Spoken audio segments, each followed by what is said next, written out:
Hello, I welcome all of you to another chapter in this Nectar in a Sieve novel series. Today we'll be starting with chapter 20. Not in the town where all that was natural had long been sacrificed, but on its outskirts, one could still see the passing of the seasons. For in the town there were crowds and streets battened down upon the earth, and the filth that the men had put upon it. And one walked with care for what might lie beneath one's feet, or threatened from before or behind, and in this preoccupation forgot to look at the sun or the stars, or even to observe they had changed their setting in the sky, and knew nothing of the passage of time, save in a dry frenzy by looking at a clock. But or who us who lived by the green quiet fields perilously close though these were to the town, nature still gave uh, its muted message. Each passing day, each week, each month left its sign, clear and unmistakable. The tender budding of our new year, so perilously means dangerously. The tender budding of our new year, the periwinkles, the jasmine, the soft-scented champak blossom had yielded place to the fierce flowering jacaranda and golden mohur before Ira's time came for giving birth. When my daughter was in labor, I erected the bamboo paling outside to warn my husband and son, as is the custom for those who have only one uh, room and one dwelling. And when I had scoured the hut and poured wet down on it, I brought out the pallet of plaited straw I myself had used for Ira to lie on, and went and gathered the petals the trees had shaken about them, and took them in to her, a vivid basket of layer upon layer of gold and red and mauve and purple. A child of summer, I said, sure should be sturdy.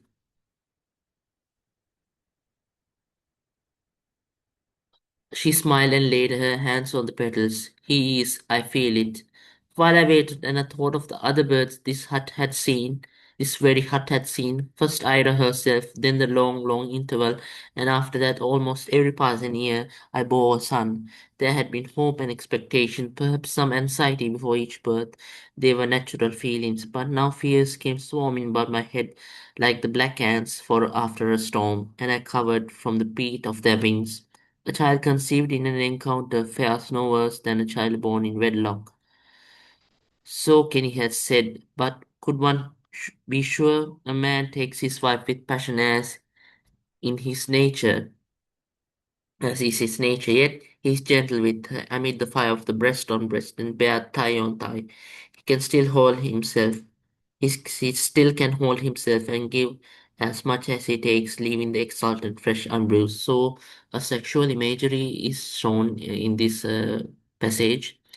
We see how Kamala Markandeya has been very explicit in mentioning sexual tones, and this obviously has a sexual tone.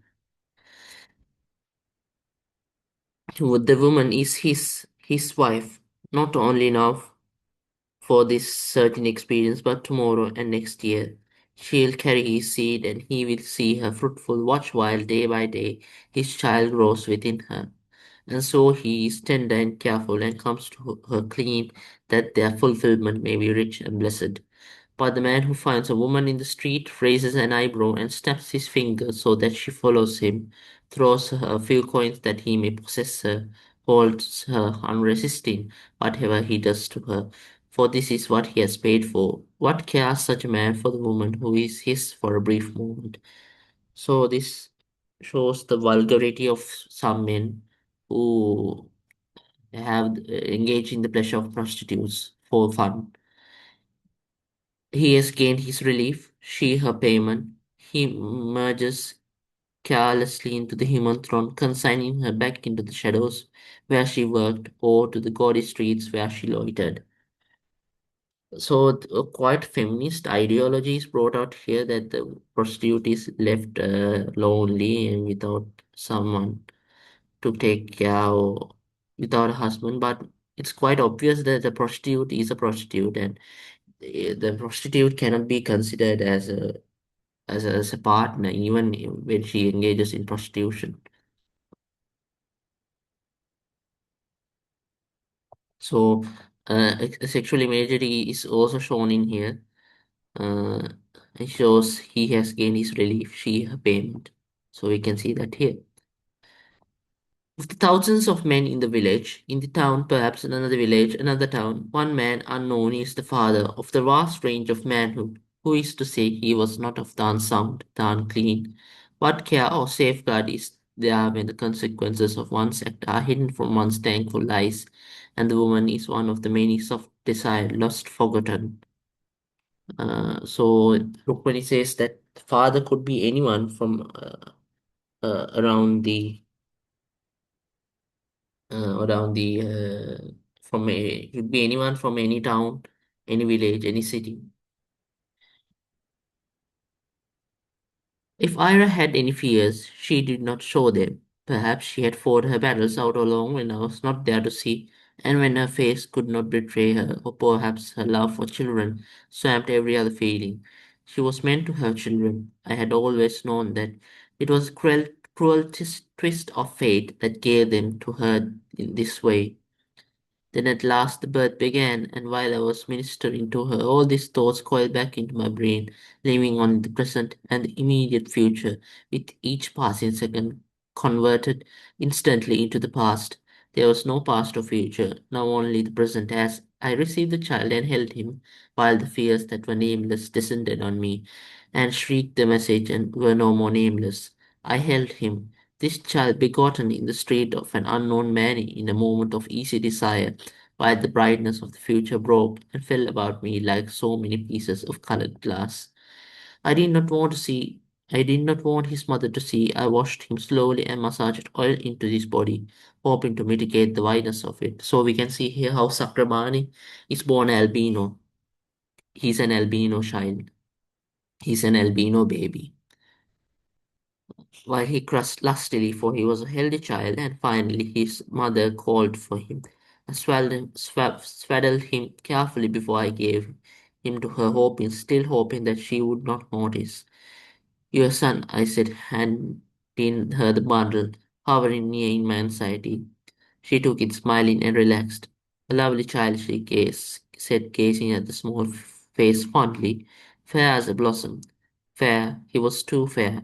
Only his mother failed to see how unnatural his fairness was, or to notice that the hair which grew slow and unwilling from his pate was the color of moonlight, or that his eyes were pink. Sometimes I wondered whether her mind was gone, since she could not see what was so plain to others, or whether it was a ghastly presence fashioned from her mother's pride and sustained through who knows what superhuman effort. However, if she dissembled well. No sign of strain or fear crossed her face. She was as happy as a bird with her son, singing to him, playing with him, clucking and chuckling as if he were the most beautiful baby any woman could have.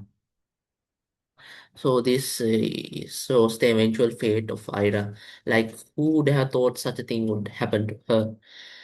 Actually, in the novel, throughout the novel we see very sad imageries. Only brief moments of happiness are shown to us, and mostly very sad imagery is presented in the novel.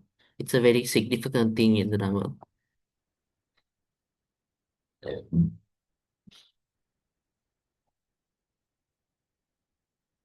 Perhaps he was to her such heaviness of spirit as there was pressed uh, not on her but on us, her parents, and of us Nathan was the most burden. She has lost her reason, he said.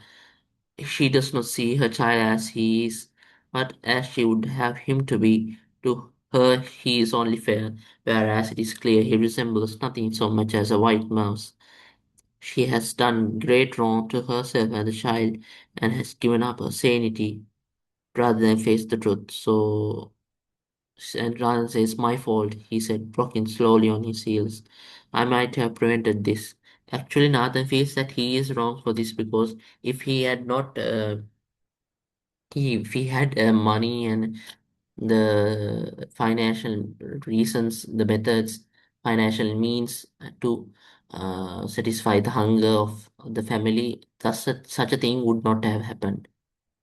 He thinks so. Hush, I said, do not torment yourself. You could not have stopped her, for she was determined. It is a cruel thing in the evening of our lives. So in Sinhala we would say, සැදෑ සමයේදී අපිට වෙන අපිට වුණ විපත. So it says the how in the evening or the latter part of their lives they had to face a very unbearable thing. Cruel but not unbearable. The girl is happy and the child is doing well. Has seen him in the sun, Nathan said sadly. He turns from the light, groping instead for the darkness which is kinder to him. Already he is beginning to be aware of his difference, baby though he is. Foolish talk, I said. He turns from the light because his eyes are weak. Kenny has told me it is always so with such children. It may be the other or it may be the one or the other, he replied. Who can be sure? But whatever the cause, the result is terrible.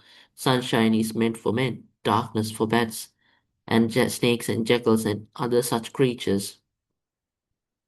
In his pain, he was exaggerating, for the child flinched only from direct sunlight within the hut or in the shade of a tree. He was perfectly content and would lie on the ground or slung from a branch, sucking his toes and gurgling like any other baby. And I myself preferred not to see him in strong sunshine, for his pale, membranic skin was no barrier to the light. It pierced deep into the flesh and illumined it to a hideous translucency. So this might be given for a context answer. So please keep it highlighted. And in the previous place where we can write these meanings, for pate means head, and dissembled means hid. So write down those words.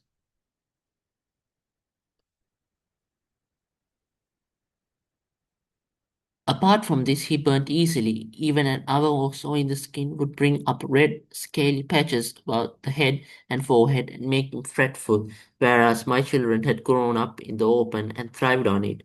So fretful means uneasy. The news traveled far and fast.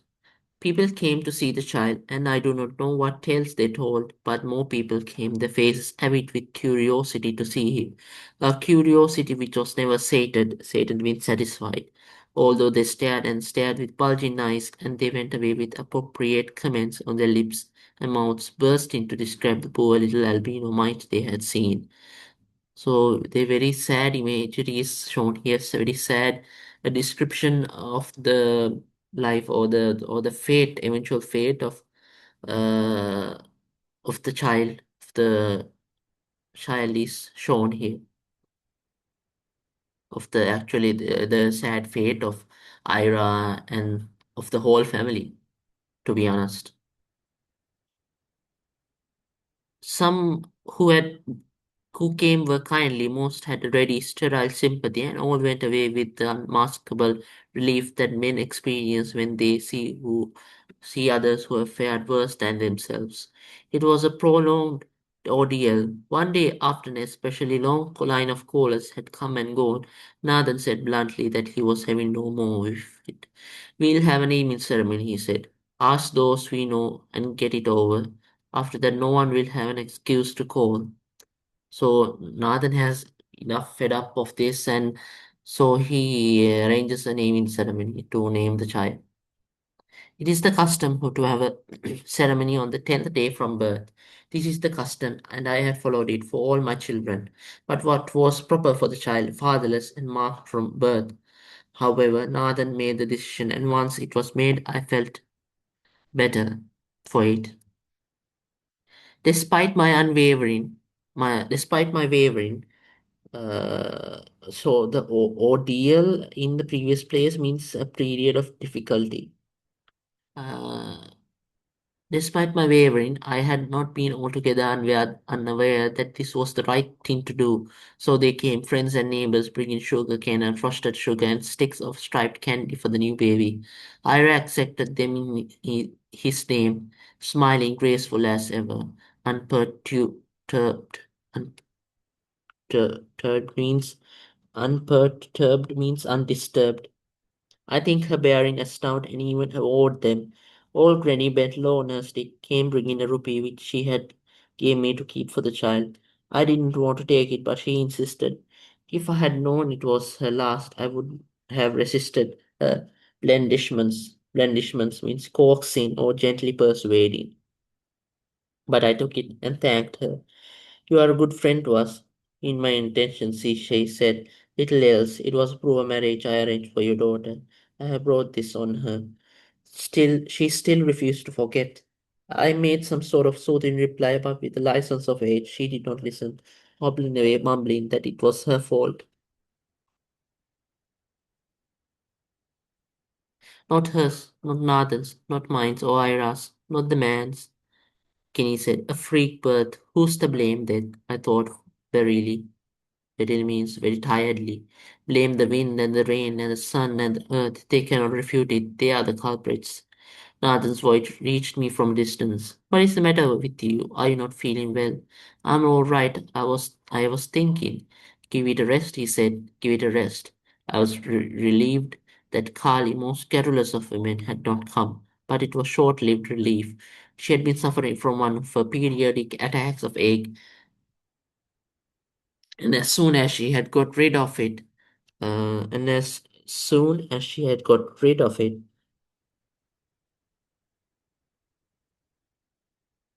she came waddling, for she had put a lot of fat when prosperity had returned to the land.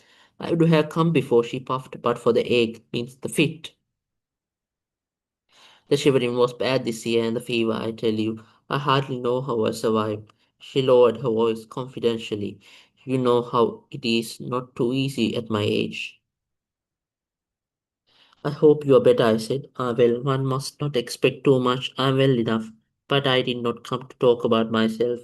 I looked at her without favor. It was plain enough why she had come. She lowered her voice again. Is it true about the baby? People say he's milk white. He's fair, agreed Ira equably. See for yourself. She held out the sleeping child in her arms. Carly bent forward eagerly, quivering in her excitement. And at the moment, as ill luck would have it, the child awoke, opened his weak pinkish eyes, and yawned and began to yell piercingly. Carly stepped back as if she had been deliberately affronted. Equally means uniformly, and such pity as she might have had in her perished. He looks peculiar, she said frankly, not a bit normal. Who ever heard of pink eyes in a human child? I did not know what to say. Nathan was looking at her sourly. Sourly means angrily. He had never liked her. Ira's face was strained and taut and queerly defensive. So, in Kali's part, she was very fair in saying this because Ira had done something wrong, and it was against social traditions and moral ethics. So, Kali was right, but it is fair that they feel that it is wrong to sort of psychologically abuse them in such a manner. They feel that is bad, so it is true that they feel bad, as if she had been hurt and was wondering where the next blow would fall. So she does not know, I thought, with something akin to relief, yet of course not wholly. She hides her knowledge well. The silence went on, everybody afraid to speak, toes crisscrossing in the overfull air, eyes averted, shifting, lowered at last to the ground. Then I heard Selvam clear in his throat to speak, and at once heads turned, surprised, lightened of suspense, very much alert. Just a matter of coloring, he said, or lack of it. It is only a question of getting used to. Who is to say this color is right and that is not? The words of a boy, Seldom was not 16, shaming us all. But pink, Carly began. A pink-eyed child is no worse than a brown-eyed one, he said, looking at her with cold, rebuking eyes.